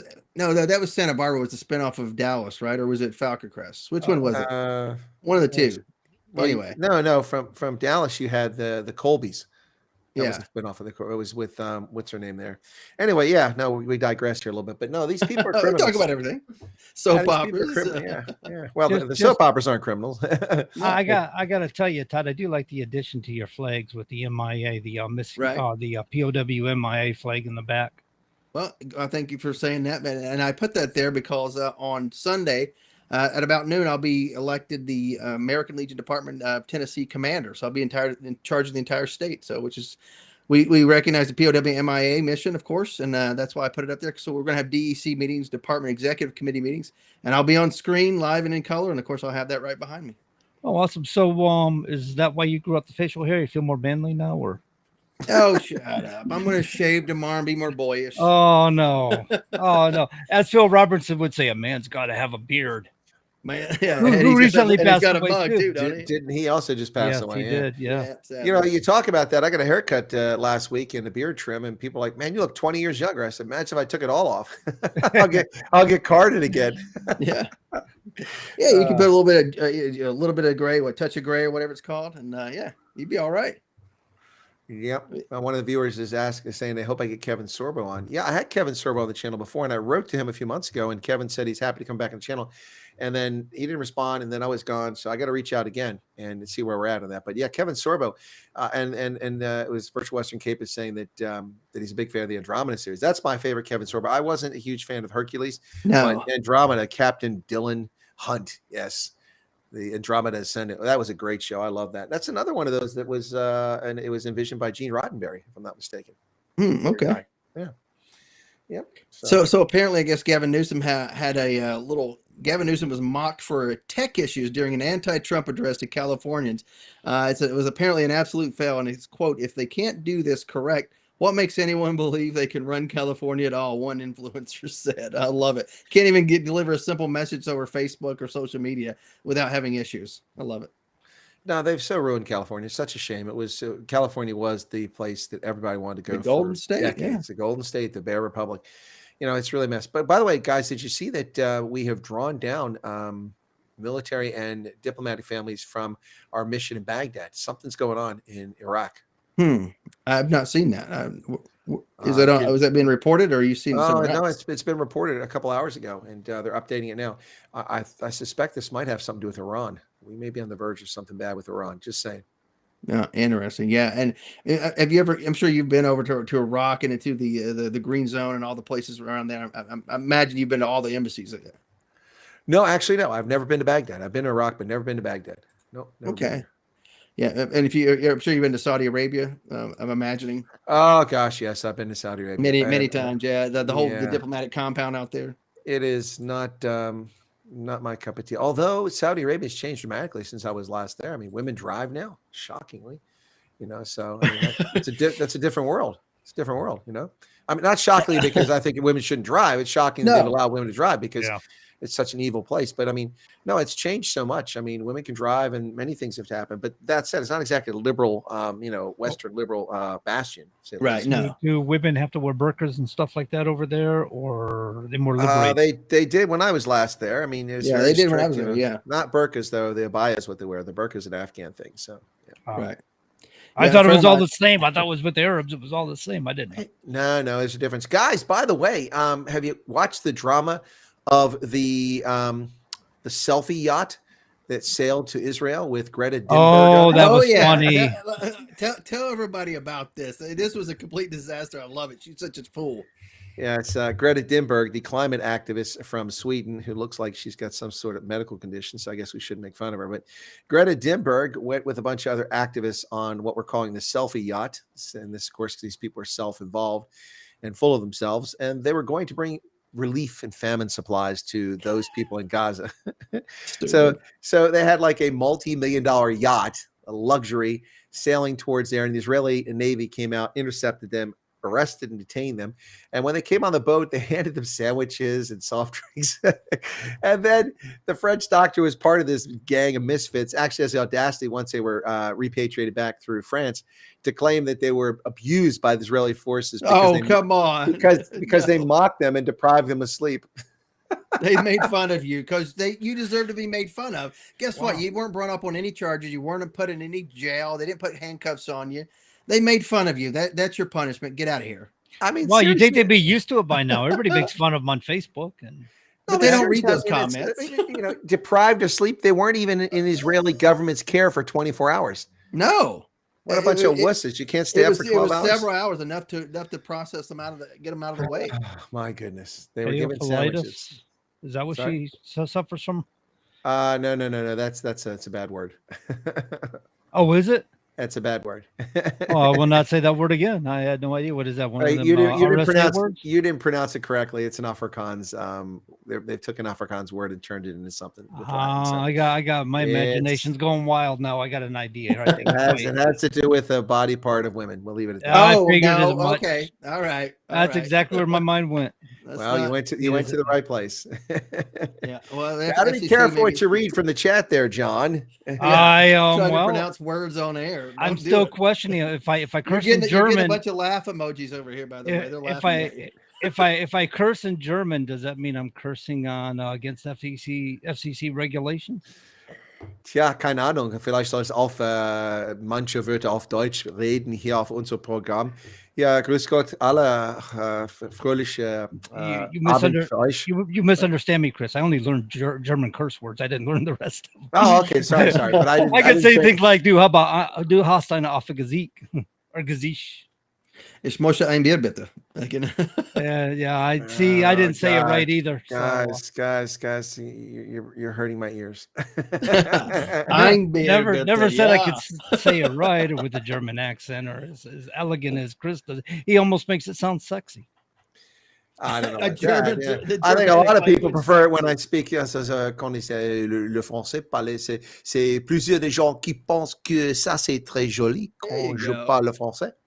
There you go. You probably told us to where to get off, and we're like, yeah, that sounds good. That sounds really good right there. I said basically, some people think that when I speak French, it's very delicious and lovely. See, you can say anything. We believe it. Yeah, that sounds good. All right. Folks, no, but there's a hazard saying that up there in New Hampshire. There are some Canadians who are close by can pick up the radio waves who do speak French. Yeah. They'll probably call and complain. The Canadian, by the way, Canadian tourism is down to the United States. What a bunch of sad sacks and whiny crybabies, because these are the same people that took our Jim Beam off the shelves up there because their feelings were hurt because we're tired of them freeloading for national defense. They've already we just hit them up with tariffs. They got to pay for these tariffs. They take it off the shelf now. You take it off the shelf, but you've already paid for it. Why would you do that? You already own it. Exactly. So they could drink it. They wanted a better, superior liquor to drink. It's attention. What, Molson and Labatt's? No. They took the Jim Beam and the Jack Daniels off the shelf because they wanted to save it for themselves for a better and more superior alcohol to have to drink. Such as?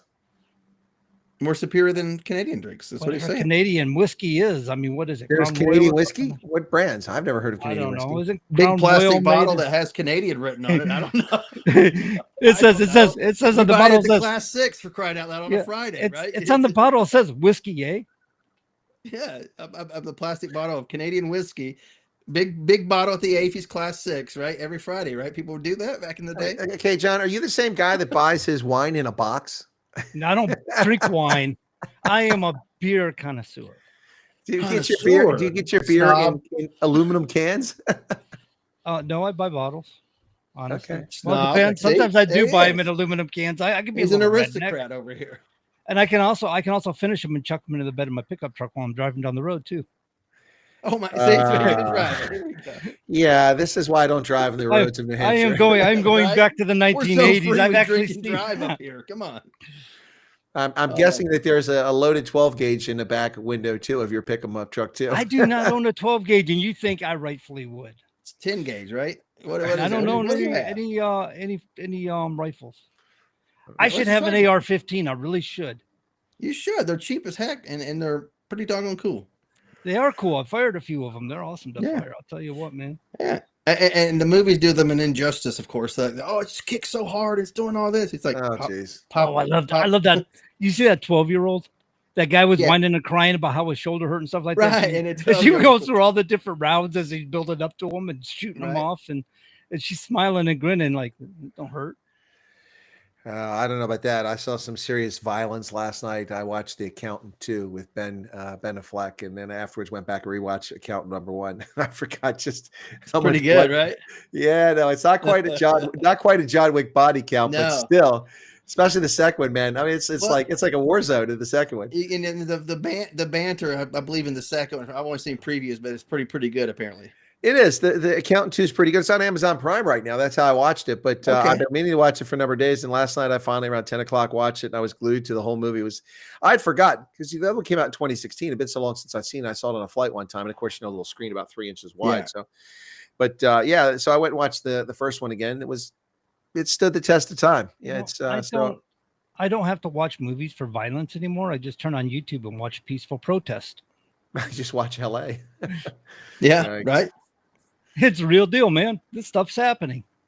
So I got a question about the riots in LA. At what point do you think it's going to wind down? At some point, they're just going to go home. They're going to be like, okay, we're not getting paid anymore. It's time to go home. They're not going to go home as long as they're rounding up criminals. That's what they're trying to stop. And so, no, I'm talking about the protesters themselves. At what point are they just? We got a major national protest coming up this weekend. So it's either going to carry over into that, or this one winds down for that.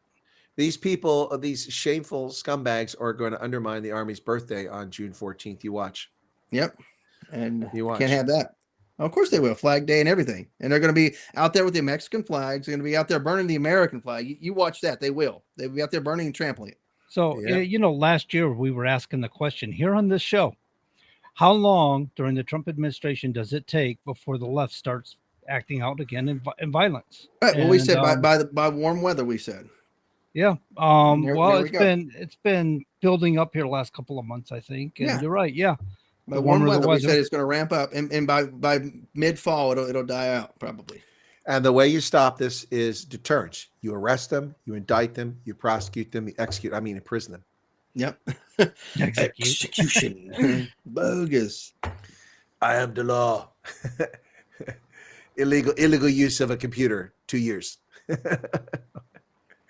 Oh yeah. Same way. And you think about it, man, the dystopian future that some books or some movies, TV shows, whatever, throw out there. And some of the things we're seeing come to fruition in some cases, or being espoused by the left. I mean, it's very scary because it's almost a reality. A lot of it. Yeah, no, I mean, look, Skynet's real, folks. I mean, look at the AI stuff out there. I mean, every time I see a video in which someone is purported to say something, I am super cautious about running with that story until I verify it in multiple ways. It's very, very disturbing because it's so easy to alter these things. The AI it's getting better by the day. It's amazing. And when you watch it render, you give it a couple parameters and it renders an image of something for you almost instantaneously. It's pretty frightening. Right. Imagine what's done with video. I mean, if you watch any YouTube videos, I mean, I listen to a lot of music, and sometimes I flip back between YouTube and Amazon because YouTube has a lot of the live stuff that I want to listen to. And you'll see some of the commercials or hear some of the commercials, and it'll be like a celebrity, but it'd be like an AI voice over, but it sound like them, but it's not really them. I haven't seen these. Yeah, and you've got a lot of people that do these commercials that basically are them holding their iPhone, doing advocating for this or that, and some of the stuff that they advocate for is just nonsensical stuff that it's obviously a scam, and I don't know how it gets through the YouTube quote unquote censors. How does some of these things get through, and you get taken off the air? Yeah, because they're not centrist, objective news commentators who report the news. That's why they don't get taken off. Yeah, no, it's look. I mean, some of these things, like for instance, Suno is a AI music generating site, and I've used it to compose multiple songs, and some of them are pretty darn good. I mean, it's amazing with that. But the video is the harder thing because you have to have all the natural intonations, reflections, movement of the eyes, the pupils, the skin, the texture. I am pretty, but they're also rendering that pretty. much and much better every day. It's getting much better. It's pretty frightening. So, and what gets me is that people are fooled by the simple things. Like I keep seeing people freaking out over Trump Truth Social posts that are reposted on Twitter, except they're not real. All you have to do is go to Trump's webpage and see on Truth Social and see they didn't do it. I mean, they're not even good fakes, and people fall for it. People fall for anything, man. That's because they're emotional. Now emotional thinkers. I get how people fall for Ponzi schemes and swindles and buy swampland, in Arizona. Now I understand how it happens. Not just gullibility, but people invest emotionally. And when you make emotional decisions, you act against your best interest most of the time. Right. Well, I've been watching a number of videos on YouTube. Sometimes just for background, you're doing chores or whatever throughout the house, and I get into some of the Machiavellian stuff, and they talk about modern politics, if you will. People don't want to get into policy with you or facts or anything like that. It's too hard to keep up. They want emotional stuff. They want, oh, thank you, I'm great, I'm an American, red, white, and blue. We're going to be great. I'll vote for you. Everything's going to work out if I vote for you.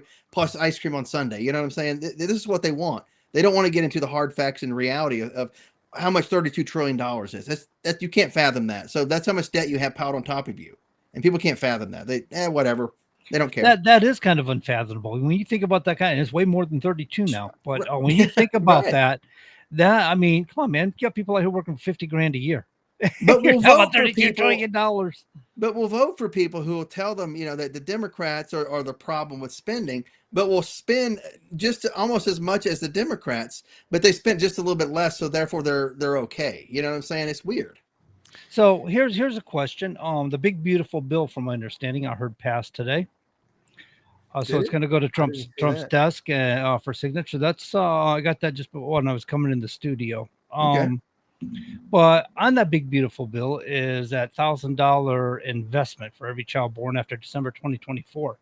The government's going to put $1,000 for every child, and of course that's an investment, so it'll accrue interest through the years. And so the kid, when they become an adult, will have a substantial amount of money supposedly to go to college or start a business or do what it is they want to do. I'm kind of curious if you guys heard about this, because look on Chris's face, I'm thinking he hasn't heard about this yet. I heard the proposal, but I didn't know that all that was in the bill. Of course, it's went back and forth several times. Go ahead. From my understanding, it was in the bill. I was Okay. listening to Trump explain it, and he had all the architects in the room with him, and including Mike Johnson, when they were explaining this. Do you guys feel like this is really the politically right, engaging in a different form of socialism? I don't know. It's the problem with legislation is, this is 1,100 pages. I mean, what the heck do you put 1,100 pages here? It's ridiculous. I That's can all? make I can make this bill in 3 pages or less. So I feel like name that tune. Okay, name that tune. Right. No, I mean, first off, on page 1, the existing tax cuts from the 2017 bill are renewed. Next paragraph. Further cut this tax, that tax, that tax, and then also cut taxes on overtime, remove taxes on overtime, and also on tips. And then here's the budget. Done. Right. 3 pages, not 1,100 pages. Utter nonsense. I'm sick of this nonsense. You want a big, beautiful bill? Put a big, beautiful bill on 1 page. Right. Well, that's it. I had a colonel one time, and he had all the subordinate officers submit 1-page memos. He said, get to the point in 1 page, and we'll move forward from there. If you can't summarize it in 1 page, it's probably not good enough to go forward. So and he had these guys writing 1-pagers. You do realize how many pages it is just for the definitions alone? Oh, I'm sure. Well, then you publish a separate glossary, and you Yeah. can open up that. But this, you're not going to need. So, look, I mean, I wrote for the President of the United States, and typically that's a 1-2 page maximum intelligence report with graphics. If you need to put a map on there, that's how you get on a second page, maybe. You don't write. I mean, the president gets briefed on so many intelligence issues every morning, unless it's something specifically the president asked for and asks you specific questions to answer. You are down to a page. And if you cannot get what you need to say in a page, you're not getting it before the president of the United States. That was my experience. So you have to learn what brevity is. And a lot of people don't know that. They're verbose. Speaking of verbose, Frederick Forsyth passed away this week, the British crime, former journalist and British crime author, the guy that wrote The Day of the Jackal, among other things. Oh, wow. Yeah. He's 86 when he passed away. They made that into a movie, right? The Day of the Jackal. That character was a couple. They made it in the 70s. Yeah. They made The Day of the Jackal, and then they made this the Jackal later on with Bruce Willis, which wasn't quite true to the story, but it was okay. Yeah, it's good movies. Yeah, good author. Wow, that's sad. So Caroline Leavitt, the White House press secretary, today balked at a handful of questions posed by the media during Wednesday's press briefing regarding the anti-ICE riots that have spiraled in Los Angeles, including remarks that one prompt was stupid before quickly moving on. So she's in there shooting down questions, calling them stupid questions, and I love this press secretary. She's from New Hampshire, right? 20-something. Yeah. A go-getter, a firebrand. I mean, this is what we need as press secretary. Can Trump pick press secretaries? I'm telling you, I love it. She is sharp. Shooting down questions like, another thing, another quote here. Quick question. So is there or were peaceful protests on Saturday for the military parade, President Trump would allow that. So basically, the question is, it's a weird question here because the guy stuttered. Basically, he asked the question of would President Trump allow for peaceful protests? And basically, she said, yes, peaceful protests are allowed. That's legal. Yeah, there's no problem. Under the Trump administration in 2017, we as truck drivers went into DC against the electronic logging device. We were met by Metropolitan Police who worked with us. Yes. And we worked with them. They guided us through processes so we weren't impeding upon traffic and doing certain things, and we worked diligently with them.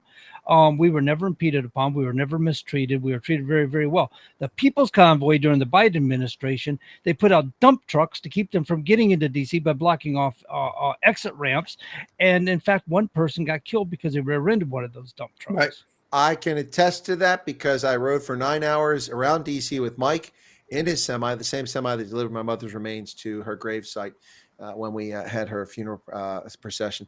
I jumped in with Mike, spent 9 hours driving around DC, and they intentionally put dump trucks and police to block us from getting into the mall, which caused a huge public safety issue. As you said, someone was killed. Now, unbelievable. Yeah. Unbelievable. Right. And who pays for that? You know, like, does his insurance pay for that? Or, I mean, or they refuse to pay because he was protesting? You know, well, I mean, who pays for that? the protesters themselves can't be held responsible, I don't think. They were just driving down the interstate. They just trying to block them off from getting in there. So they had no direct obligations to it. But the city itself, or whoever is responsible with the dump trucks, right, well, obviously said, well, we had a right to block off the, to control traffic. So they won't be held accountable. So some unfortunate person passes away due to negligence on the Metro's part. Right. And probably at the behest of the president. And so they just get to suffer the consequences of somebody else's dumb actions, where they should have had a right to exit that interstate without being impeded upon by the DMV or whoever's dump truck it was that was ordered to be there. Right. And if you thought that a truck wasn't supposed to be there, a better way to do that, which I don't agree with, would be to simply pull them over. A traffic stop. They didn't have a legal right to, though. Too. See, that's the problem. You have to have a legal reason to pull somebody over. Exactly. But I'm saying it would be safer than doing what they did, though. So I don't agree with it. To carry this a little further, as a side note, what the truckers did is they pulled off into, like, say on Route 50, they pulled off into a marketplace with a big parking lot, and they kind of gathered together there. Then a few of them took off and went away from DC. And when the cops pursued them to make sure they were leaving, the rest turned and went into DC. So they evaded the cops. Oh, good. But the problem is once they got in there, they sicked the DOT on them, and they give them. Of course. They inspected them trucks like you would believe. They were having them towed out of there, so they suffered the consequences for having made it. Right. Yep. No, I participated in that event. I covered that day after day, and it was fascinating. But it wasn't that many people interested in it. It wasn't like the Canadian trucker rally, in which people like Viva Fry made themselves a career on social media off of that truckers rally, and he's still around now. Well, the People's Convoy got a great deal of support across the country, moral support and financial support. But there's people that gathered in overpasses, holding up signs for them. There's people that were running along. That's all true. But what I'm saying is that when it got to Hagerstown, the media didn't cover the story. Oh, the media, it was like media blackout. I think the daily, I like to call it the daily bestiality. Daily Beast. Yeah. I don't think that's the name of it. No, it's a Daily Beast. But they were covering it. Of course, they were covering it in a negative light and stuff like that. Of course. But yeah, no, it was like complete and total Mockingbird Media. Is that what you alluded to earlier, Todd? And that's basically what it was. They had control of the media, and it was blackout. Right. Absolutely. No, that's what it was. I was there. We were covering alternative media, but I wasn't getting many views. It was pretty crazy. And I spent a lot of time covering some really good footage where this girl from Canada, who's like a Ukrainian immigrant, could barely speak English, sat in her car and ate, Wendy's breakfast meals in her car, and you could see the rubbish all over her car, and was getting tens of thousands of views. And I tried watching. I'm like, what? That's anyway. No, it was interesting, the People's Rally, but they definitely weren't happy about that. They did get in and saw Ted Cruz while they were there. I missed that, unfortunately. I had a nice meeting with them. It was a really good meeting.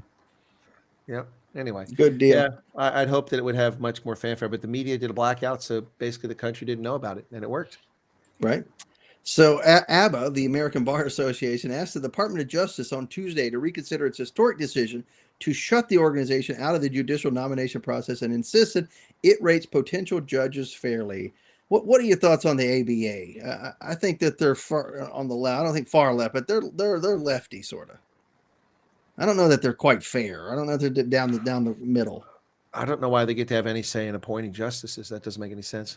Right, No. but their rating used to be taken into account, obviously back in the day. But they're not quite the same as they were way back when. Of course, all the news I read off tonight, folks, is from Fox News. Just so everybody knows, I didn't iterate that earlier. I just want to make sure everybody knows that I did pick that from Fox News. So you're a Fox News kind of guy, huh? I just happen to have it up over here, just in case we need a little something to chit chat about.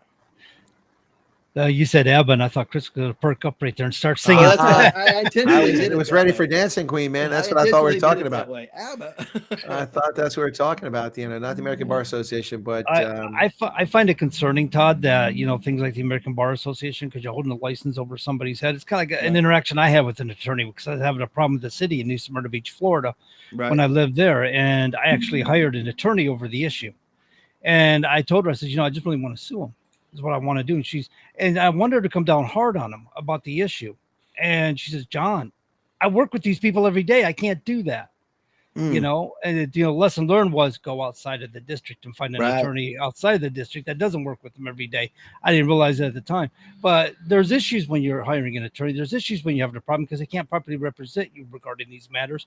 But when they're holding a license over their head, does that mean they can control or dictate their actions? Yeah, seemingly. I mean, even if it's not, directly, there's the perception that they could do something. Well, they do it to truck drivers all the time, right? They hold Sure. a license over our head, and you got truck drivers using an ELD now that otherwise wouldn't be using them. Sure, absolutely. But they say it's a privilege, so they can coerce you if it's a privilege, right? Yeah. Which I don't. It was I don't buy that. driving was originally ruled a right because it's a form of travel, and everybody has a right to use a modern day conveyance to do so. And then some judge come along and go, oh, but it's a safety issue. I don't remember our forefathers ever fighting a Revolutionary War for safety. Right. Freedoms, yes. Safety, I don't recall safety being anywhere in their declarations. Right. Absolutely. Liberty or death, right? Yeah, live free or die, New Hampshire. Right. That was John Stark, who was part of the revolution. Give me liberty or give me death.